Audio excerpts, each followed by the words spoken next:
tablas del escenario de un teatro cobijan los pasos de los más grandes personajes de la dramaturgia universal. Hamlet, Medea, Edipo, Tartufo, Segismundo. Personajes que trascendieron sus tiempos y que aún viven gracias a las palabras de los autores que los crearon.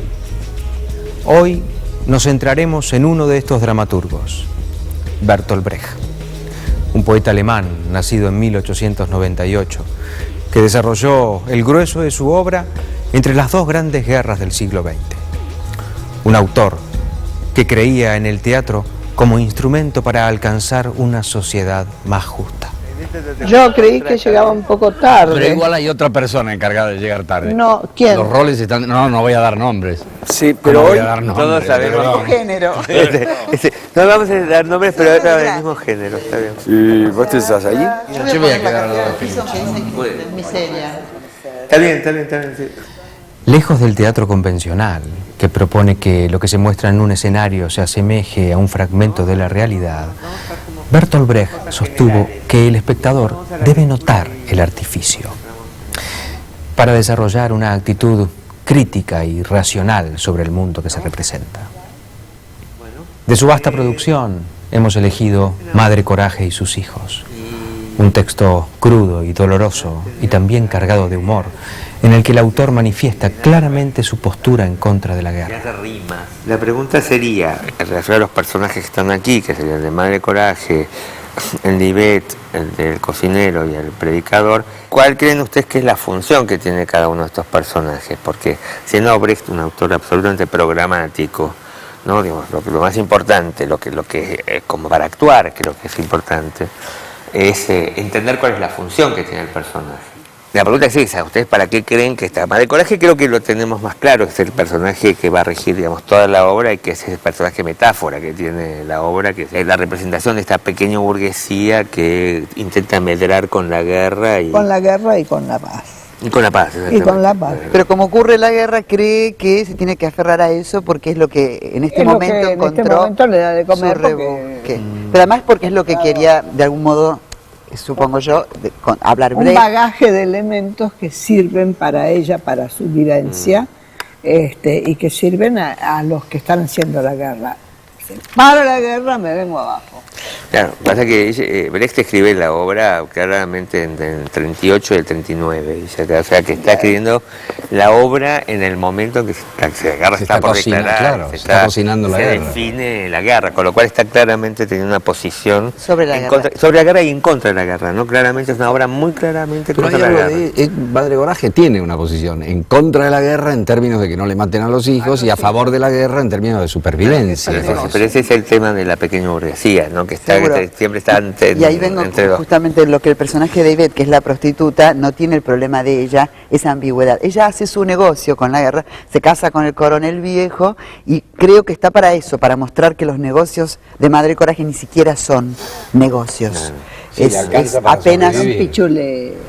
Ya, es pichuleo, es absolutamente. Sí, pero a mí me gustaría justamente, ya que hablaste de en qué circunstancias escribió Brecht la obra, hoy en día, ¿por qué la haría uno la obra? Está bueno, sí. Como primero que nada, para entender qué función cumple cada uno en relación a una lectura que vos como director, digamos, propongas como sentido de hacer hoy la obra, ¿no?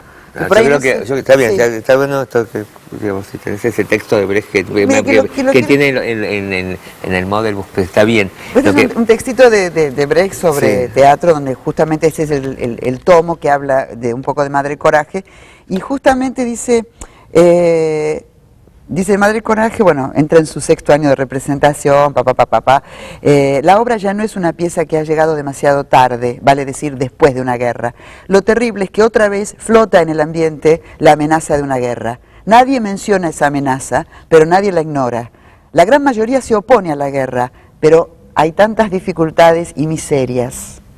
¿No será posible que una nueva guerra la solucione? ¿Acaso no se ganaba bastante bien en la otra? Por lo menos hasta poco antes de que llegara al final. ¿No habrá alguna guerra que resulte bien? Qué bueno, está bien. En este momento que no hay guerras en el mundo, que además es un momento, creo que la obra hoy se vuelve válida precisamente porque estamos en un momento que en otro momento hubiera sido un momento de guerra mundial. este es un momento histórico en el que estamos frente a una situación de guerra mundial, de lucha de mercados. Pero pasa que no se podría hacer una guerra, pero estamos frente a una situación equivalente. Por eso la obra igual resuena independientemente del significante guerra, ¿no? Digamos, hay algo, una situación absolutamente crítica que se cuenta en esa guerra de los 30 años y que inevitablemente se vuelve contemporánea al espectador por eso. Porque precisamente en ese procedimiento que hace Brecht siempre, que es distanciar, él mismo distancia, él mete una guerra en 1600 y pico, digamos, para hablar de su momento, nunca con una intención histórica, sino precisamente para poder el famoso distanciamiento en la narrativa. Las herramientas técnicas para lograr el distanciamiento, algunos que tenían que ver con lo escenográfico, por ejemplo el famoso cartel que recorría la escena indicando el espacio físico y temporal en el que la escena transcurría, pero los más interesantes, más allá de prender la luz en la mitad de la función, como para sacar al espectador de esa ensoñación, los más interesantes eran los interpretativos, porque eran los que me imagino que para los actores de su tiempo debe haber sido un verdadero desafío de trabajo y de composición, que tenía que ver con los saltos entre la primera persona y la tercera persona. Cuando se enfrenta la dramaturgia de Brecht en el mundo contemporáneo, no se lo puede enfrentar con aquellos procedimientos que él mismo ideó, ya que esos procedimientos hoy están totalmente naturalizados y no producen el efecto que él pretendía producir. Madre Coraje cuenta que hizo tal cosa, el cocinero cuenta que hizo tal cosa, todos cuentan algo, ¿no? Como si fuera una historia a su vez de relatos de otras cosas, ¿no? Entonces ahí es como una instancia diferente que enriquece absolutamente los personajes, pero que no los define en su trama y en sus relaciones, ¿no? Entonces digo, para tenerlo claro, porque después a la hora de actuar uno cree que por ejemplo en tu caso el cocinero está enamorado de Madre Coraje. No, cumple una función. Que sea un enamoradizo sirve a la historia, ¿no? Y a esta situación final donde Madre Coraje finalmente se va a quedar sola. Y no se olviden de algo, la obra se llama... ¿Cómo se llama la obra?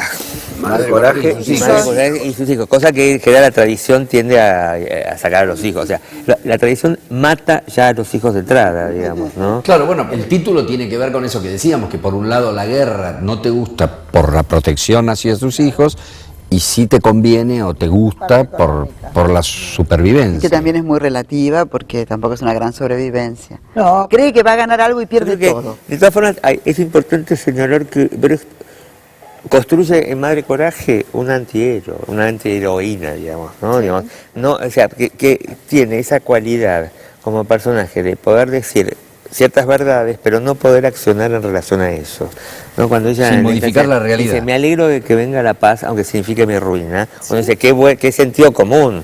Sin embargo, rápidamente sigue, como si fuera una pulsión, sigue tratando de hacer negocios, aún con la paz, y que luego sigue, al final de ese acto, va a morir su hijo, ¿no? Digamos, igual sigue tratando de hacer negocios con la guerra. ¿Por qué se llama Madre Coraje, no? No, porque defiende, como después la tradición tomó la expresión Madre Coraje como si fuera heroica. Eso es porque atravesó un campo mientras estaban bombardeando para salvar 50 panes que se le pudrían. Se le pudrían los panes y los quería vender antes de que se les pudrieran, y entonces atraviesa el campo de batalla. Ese es su coraje. Esto está muy bien, está muy bien señalar eso, porque digo, es un error crear que Madre Coraje es una heroína, en el sentido de... Es totalmente irónico, claro. El tipo de coraje. Es el coraje que pudo tener ella. Seguro, y es un coraje pequeño, es un coraje de sobreviviente de pequeña monta, ¿no? De pequeño negocio, además. De pequeña burguesía. De pequeña burguesía. Entonces, y donde no importa cambiar de bandera para seguir sobreviviendo. Exactamente. Eso es importantísimo. Ningún personaje asume la guerra como una causa propia, no es una guerra de liberación tampoco. Ni siquiera el religioso, que justamente como es una guerra religiosa podría estar involucrado desde otro lugar. No hay toma de posición. Es algo que se decide por arriba y estos de distinta manera solo lo se sufren. ocupan de sobrevivir. Brecht pretendía que este teatro le ayudara a que la gente se hiciera preguntas sobre la sociedad burguesa en la cual vivía y que le diera pistas para cambiarla. Así como se preguntaba por qué salían de ver sus obras y después algunos se afiliaban al Partido Nacional Socialista y esto lo ponía en gran contradicción. Creo que simplemente una sociedad más fraterna hubiera sido el más grande de los aplausos, independientemente que como a todo artista el aplauso del público le interesaba. Yo les propongo una cosa, quieren que leamos la escena, por lo menos la escena 8 desde que salen el joven, la escena 8 en el campamento militar. Yo leo el cartelito que vendría al comienzo de la escena, que es: en ese mismo año, el rey de Suecia, Gustavo Adolfo, muere en la batalla de Lützen. La paz amenaza arruinar el comercio de Madre Coraje. El intrépido Eilif realiza una hazaña fuera de lugar y termina sus días ignominiosamente. O sea, sabemos ya que Eilif, con ese cartelito, es el hijo y además que se muere, digamos, se va a morir. Eso yo todavía no lo sé. No, ustedes no lo saben, pero digamos, el espectador ya lo sabe. O sea, el espectador va a ver otra cosa, va a ver cómo algo se desarrolla. No la intriga. No la intriga, no es que se va a sorprender, sino ya sabe de entrada que Eilif se va a morir. Más que los personajes. Exactamente. Ya. Entonces vamos desde, se marchan los dos, se va el joven, se va, ¿no? Y Madre Coraje desde la carreta. Sírvales un aguardiente. Ya se han ido. ¿Qué pasa en el campamento? Se está golpando la gente. Iré a ver. ¿Qué le parece si me pongo mis hábitos? Fíjese bien antes de ponerse en evidencia con sus ropas de anticristo. Ay, me alegro de que venga la paz, aunque signifique mi ruina. Por lo menos he conseguido que 2 de mis hijos salgan sanos y salvos de esta maldita guerra. Ah, por fin volveré a ver a mi Eilif. ¡Ah, miren quién viene por el sendero del campamento! Ni más ni menos que el cocinero del capitán. ¿Pero qué veo? El capellán. Coraje, visitas. Le prometí venir en cuanto pudiera charlar un rato con usted. No olvide su aguardiente, señora Fierling. ¡Jesús! El cocinero del capitán, después de tantos años. ¿Dónde está Eilif, mi hijo mayor? ¿No llegó todavía? Se puso en camino antes que yo, venía para acá. Voy a ponerme mis hábitos. Ay, entonces llegará de un momento a otro. Catalina, hija, viene Eilif, tu hermano. Trae una copa de aguardiente para el cocinero, Catalina. Catalina, échate sobre la frente un mechón de pelo y no pienses más. El señor Lam es un amigo. Perdón, te corrijo brevemente. Sí. Usa el vos, vamos a usar el vos. Porque no, lo estuve revisando y no. Sí, pero está bien, pero va de vos, porque es una estancia muy popular la que plantea Brecht. Sí, okay. Todo es muy popular, son personajes muy populares, entonces lo más popular es que... Otras cosas las arreglé, esta no. Está bien. Dale, así. Entonces llegará de un momento a otro. Catalina, hija, viene tu hermano Eilif. Trae una copa de aguardiente para el cocinero, Catalina. Échate sobre la frente un mechón de pelo y no pienses más. El señor Lam es un amigo. ¿Ve? No quiere salir. Ya no le importa la paz. Tardó demasiado. Le estropearon un ojo. No es que se note mucho, pero ella está convencida de que la gente no ve más que eso. Ay, la guerra. Ah, me encuentra usted en las malas, cocinero. Estoy arruinada. Mala suerte. La paz llega en un momento en que me agota. Me acogota. Sí. Acabo de comprar mercadería nueva por consejo del capellán. Ahora viene la desbandada y yo me quedo clavada con todas las provisiones. Y también, ¿a quién se le ocurre seguir los consejos del capellán? Si los católicos no hubiesen llegado tan de improviso la última vez, yo le habría puesto en guardia. Es un parásito. Ese hombre es quien le dice a usted lo que tiene que hacer. Me lavaba la vajilla y me ayudaba a tirar de la carreta. ¿Pero qué va a tirar ese? Lo único que sabe hacer es contar cuentos sucios. Tiene un concepto de la mujer verdaderamente repugnante. Yo, por más que lo intenté, nunca conseguí ejercer ninguna influencia beneficiosa sobre él. Es un informal. ¿Y usted es formal? Seré todo lo que quieran, pero informal no. A su salud. La gente formal no sirve para nada. Una sola vez, a Dios gracias, me tocó en suerte un hombre formal. No bien llegaba la primavera, se iba a vender las mantas de los niños y decía que mi armónica era indigna de una cristiana. ¡Ah! Ser serio no es una recomendación para mí. Siempre la misma lengua hiriente, Madre Coraje, ¿eh? Pero me gusta. Esta vez no vendrá a contarme que estuvo soñando conmigo. Pensar que acá estamos los dos, mientras echan a vuelo las campanas de la paz y usted me sirve este aguardiente como ninguna otra sabe hacerlo. Y qué bueno es. Ay, en este momento me importan muy poco las campanas de la paz. Si no pagan las soldadas atrasadas, no sé lo que será de mí, de mi aguardiente, por bueno que sea. ¿A ustedes les pagaron lo que les debían? Y pagarnos, no. Por eso cada uno se fue para su lado. Entonces yo pensé, no tengo nada que hacer aquí, me voy a visitar a los amigos. Esta es la razón por la que ahora estoy junto a usted. Dicho con otras palabras, no tienen ni un cobre. ¿Cuándo acabarán de destrozarnos los tímpanos con esas campanas? A mí me gustaría ahora dedicarme al comercio. Vender un poco de mercadería acá, un poco allá. No me tienta nada volver a ser cocinero. Le exigen a uno que prepare platos con unas cuantas raíces, con una suela de zapato y encima le echan la sopa hirviendo a la cara. En estos tiempos ser cocinero equivale a llevar una vida de perros. Le aseguro que preferiría seguir peleando. Pero ahora se ha firmado la paz. El hábito está bueno todavía, un poco polillado solamente. No se preocupe, ya nadie va a necesitar de sus servicios. ¿A quién le va a predicar ahora que ser soldado es un oficio honesto y que vale la pena dar la vida por él? Nadie le prestará atención. Por otra parte, tengo que arreglar cuentas con usted. Usted le aconsejó a esta señora que comprara mercadería superflua, con el argumento de que la guerra duraría eternamente. ¿Puedo saber qué le importa a usted? Me importa porque ha obrado con una inconsciencia total. No tiene por qué meterse en asuntos ajenos ni dar consejos que nadie le pide. ¿Quién es el que se está metiendo en lo que no le importa? No sabía que era usted tan amiga de este señor ni que tuviera que rendirle cuentas de sus actos. No se excite. El cocinero no ha hecho más que expresar su opinión.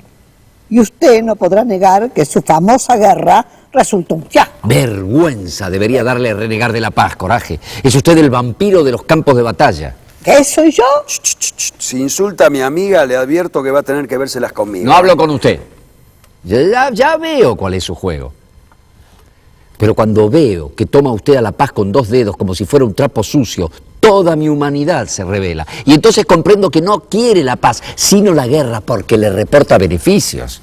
Pero no se olvide del viejo adagio. Para almorzar con el diablo hace falta una cuchara larga. A mí no me gusta la guerra. No es mucho lo que puede darme. Y no le permito que me llame vampiro. Bueno, en adelante todo ha terminado entre nosotros. Entonces, ¿por qué se queja de la paz justo cuando todo el mundo empieza a respirar? Porque se quedó clavada con unos cuantos cachivaches viejos. Mis mercaderías no son cachivaches viejos. Vivo de ellos, y usted también, hasta nuevo aviso. ¿Ve? Lo que yo decía, que usted vive de la guerra. Ya es bastante grande como para darse cuenta que nunca se debe dar consejos. Es hora de que vaya a liquidar su mercadería antes de que los precios estén por el suelo. Es un consejo muy sensato. Creo que voy a seguirlo. Claro, como se lo dio el cocinero. ¿Y por qué no me lo dio usted? Tiene razón, me voy corriendo a la feria. Es imposible entender el siglo XX sin, en el sistema teatral mundial, sin pasar por Brecht. Y además porque es uno de los dramaturgos más importantes de todo el sistema teatral, desde sus orígenes hasta hoy. Creo que eso le da un carácter de clásico, aunque a él no le hubiera gustado la palabra clásico. Bien, bueno, está bien. ¿Vieron que cuando uno le escucha la escena, están todos hablando de dinero, están hablando de economía, están hablando de transacciones, están hablando... Todo el tiempo se habla de eso, toda la obra se habla de eso. O sea, aún la relación de Ivette con el cocinero Siempre es una economía de sobrevivir, no es de hacerse claro, rico, no, digamos, pero es una economía pequeña. Pero digamos, todo el tiempo, en toda la obra, es como si fuera una especie de enorme tratado, toda la obra es un enorme tratado sobre pequeños recursos de los miserables para poder sobrevivir. Pero hasta la relación, eso lo digo en relación a lo que ustedes decían del enamoramiento. Ella dice, hay un momento que para mí es un momento que podemos llegar a pensar que es un momento de esos que Brecht planificaba como de distanciamiento, que es cuando dice, el cocinero dice, esta es la razón por la que ahora estoy junto a usted, ¿no? Digo, no tengo nada que hacer aquí, me voy a visitar a los amigos, esta es la razón por la cual ahora estoy junto a usted. Un argumento muy social, muy bueno, ¿no? Y ella le dice, dicho con otras palabras, no tiene ni un cobre. Y ahí... Y él no contesta Y él nada. dice, cuando acabarán de destrozar los tímpanos con esas campanas, Cambia de ¿no? tema. A mí me gustaría dedicarme un poco al comercio. O sea, lo que hace es hacer un cambio de dirección brutal. Es bárbaro eso, ¿no? Como decir, bueno, ese es un momento que el espectador debería entender cuando ella le dice. Es como un remate, además creo que muchas veces se entienden mal los efectos de distanciamiento. A veces es un chiste. La obra es un alegato contra la guerra, totalmente, y contra lo económico. O sea, que la guerra, todo el tiempo está diciendo, la guerra es un problema de plata. Y los que quieren hacer negocio con la guerra Claro. son unos estúpidos. Esto es lo que quiere Claro. decir. Y no Unos solo, no estúpidos. solo los, Sí, los sí, negocios, sí, sí, sí. los grandes Sí. negocios de la Sí, guerra, claro. que en realidad son muchas veces la causa de la guerra, Claro. sino el chiquitaje de la guerra. Ah, Hay es- incluso eso, todo eso, un, claro. un texto de Mar del Coraje, de otra escena, donde ella dice, ¿quiénes son los derrotados? Dice, porque no siempre caen juntas las victorias y las derrotas de los grandes señores allá arriba, como las de la gente común de aquí abajo. De ninguna manera. Hay casos en que las derrotas son beneficiosas para los de abajo. Y termina diciendo, bueno, en general se puede decir que a nosotros, la gente común, nos resulta bastante costosas tanto la victoria como la derrota. Siempre perdemos. Claro, Para claro. nosotros lo mejor es que la política se quede medio estancada. Claro, ese texto es muy Un bueno. impas. ¿No? Pues ese texto, claro, que si la política se mueve, los que pierden son los del medio, ¿no? Creo que Brecht además sugería Sí. empezar por cualquier lado Sí, y sí, por sí, cualquier sí, orden. sí, sí, Pues sí. que- ¿De representándola? No, para ensayar, para ensayar. ensayar, para abordarla. Brecht entendía el teatro como un trabajo y esta concepción de trabajo, de oficio, efectivamente tenía que ver con una particular dureza en la relación con el actor. El actor era una pieza más de un complejo fabril que consistía en esta producción de la obra. Entonces, en ese sentido, tanto el trabajo del actor como el trabajo de la iluminación, como el trabajo escenográfico, de vestuario, dramatúrgico o musical, formaba parte de una amplísima cadena, pero teniendo muy en claro que el actor era una herramienta, no el centro. Esa forma que en Brecht era absolutamente novedosa y totalmente de rupturista, ya quedó incorporada en el acervo teatral más convencional del mundo. O sea, Sí, lo que sí, hay que ya es entender, arcaica, ya hay que ya es entender, museo. Claro, ya hay que entender que lo que propuso Brecht está incorporado en la cultura teatral de una manera absolutamente... Casi orgánica, por Sí, decir. es parte de la organización, aunque la gente no sepa que está haciendo Brecht. Digamos, uno puede ir a ver un espectáculo X, que no sea una obra de Brecht, es una obra, no sé, un autor norteamericano, y de pronto alguien de la mitad canta una canción, y esto es un efecto Brecht. Esto está sacado concretamente de Brecht. Esto es lo que nosotros tenemos que indagar, cómo volver, que esto es lo que a mí me preocupa como director, en realidad no lo tengo resuelto, pero lo vamos a ver en el trabajo, que es cómo volver Cómo a... recuperar la cómo función recuperar de la eso, función de efecto. queso. De Que no, ruptura, claro, de- exactamente, porque si no se transforma en una canción Que no ya- se tome naturalmente. Exactamente, Claro. exacto. Así como que Claro, se vacía del sentido que tenía. Claro, porque es lo tremendo que pasa con estas obras, que lo que hay que descubrir todo el tiempo es qué fue lo revulsivo en su momento. Crear un equivalente que conserve ese... Digamos, el distanciamiento podía ser en un momento que un actor le hablara a público, y esto era un efecto de distanciamiento y un efecto, si se quiere, de transgresión de agresión a reglas. la idea aristotélica del teatro. Hoy que un actor le hable al público, hay 48 millones de obras que empiezan con el actor hablando al público. Y en el cine también. ahora. Al plantear un nuevo teatro, obviamente tenía que terminar con otro. Si de acá no plantea la coexistencia de elementos en escena, sino que plantea la sustitución de un viejo teatro por uno nuevo. El cartel El mismo- funciona en el sentido de anticipar la información para que para el espectador esté atento al desarrollo y no a la intriga. Claro. Esto es importantísimo. La canción viene a aportar un elemento diferente y de registro distinto, porque no es lo mismo, escuchar hablar a personas y de golpe que esas personas digan, le voy a cantar la canción de la gran capitulación, dice Madre Coraje, y se la canta, o sea, se la canta al público, se la canta, ¿a quién se la canta? Se la canta al personaje, pero en realidad no se la está cantando al personaje, Sí. está cantando al teatro. Claro. Entonces, esa canción, y además lo interesante es la letra que dice. El problema es cómo hacer que eso no se transforme en un musical, un director Con local. las reglas de digamos, musical, con las reglas de musical, porque no es un musical. Acá creo que aparece una diferenciación clave y que hay que entender, y que por sobre todo los directores, cuando se enfrentan al montaje de una obra de Brecht, deben entender que es muy distinto el efecto, digamos, que el distanciamiento tiene que ver con un efecto y no con una técnica. Tomo las palabras de Heiner Müller cuando sostenía que el único modo de serle fiel a Brecht era traicionándolo. Bueno, ¿estamos con esto? Bueno, Entonces a cantar. A cantar. Bueno, 1, 2, 3. Era un bikini amarillo al mar. Esa es la canción que va. Esa me parece que debería ser la canción para sorprender al público. Para el público ruptura. queda totalmente sorprendido. Para ruptura. Claro, claro. Y Madre de Coraje aparece. Bikini. Claro, Hasta el final de sus días, Bertolt Brecht mantuvo su espíritu de lucha y su voluntad de cambio social en el contexto de un mundo muy convulsionado. Probablemente su producción artística no haya modificado el mundo tal como él lo pretendía, pero lo que sí es seguro es que ha modificado definitivamente el teatro.